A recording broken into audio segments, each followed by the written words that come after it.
Okay, welcome back, mathematicians. What we're going to be doing is a um, slightly more complicated situation. It's going to be a plus video, but we're still completing the square, okay? So we're going to talk about specifically when this a value in our standard form is not a 1, okay?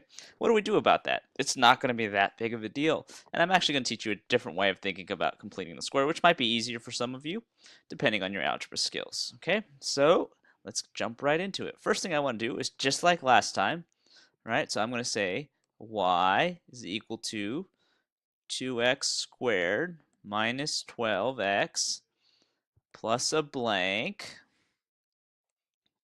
plus 22. Oops, plus 22. Okay? So next thing I want to do is I want to factor out a 2, right? So I'll take that 2 and factor out, and that will leave me with the x squared right there. And this number I'm factoring out a 2, so I have minus 6x plus a blank plus 22. Now, and I double check, right? 2 times x squared is going to be 2x squared. 2 times negative 6x is going to give me 12x squared. Nothing's changed yet. Okay, now I got to do some scratch work, right? So again, I want to check, I want to make sure that I'm adding the appropriate thing in here to complete my square. So again, I take my b value, negative 6, divide by 2, and I square it. Okay, so that's going to be negative 6 divided by 2 is negative 3.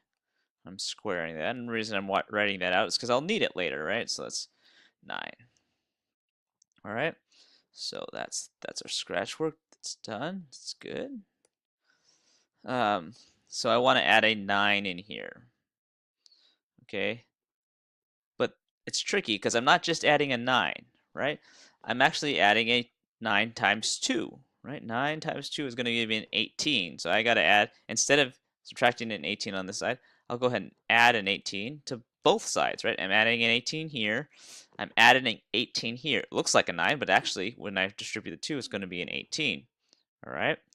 So I'm going to rewrite everything. So that's going to be y is equal to y plus 18 is equal to 2x squared minus 6x plus 9 is plus 22. Okay, now I'm going to go ahead and simplify this expanded binomial. So it's going to be x minus 3. And if you forgot, I got that minus 3 from right there again. Okay, squared. And I'm just expanding my binomial, or like compressing my binomial, I guess. That's 22 minus plus 18. But remember that we don't like this kind of extra stuff on the side. We usually like y by itself, so not a problem. I'll go ahead and just minus my 18 from both sides. Minus 18 from both sides. And then we'll get 2x minus 3 squared plus 4. Ah, perfect. And I could double check again. I should, if I expand this out, right, it'll get me to there, multiply by 2, and I should have a 4 right, or plus 22 right there, and I should get this expression again. So again, I can go from vertex form to standard form, and I should be able to go from standard form to vertex form.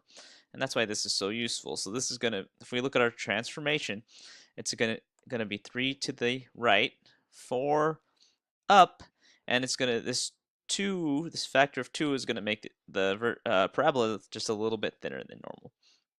Okay, so I hope this helps you guys out. Again, this over here is just a different way of learning how to complete the square, and it might help some of you who have a different view of algebra, but it's still going to be the same thing. And hopefully this helps out again, and I'll see you in the Ring of Fire.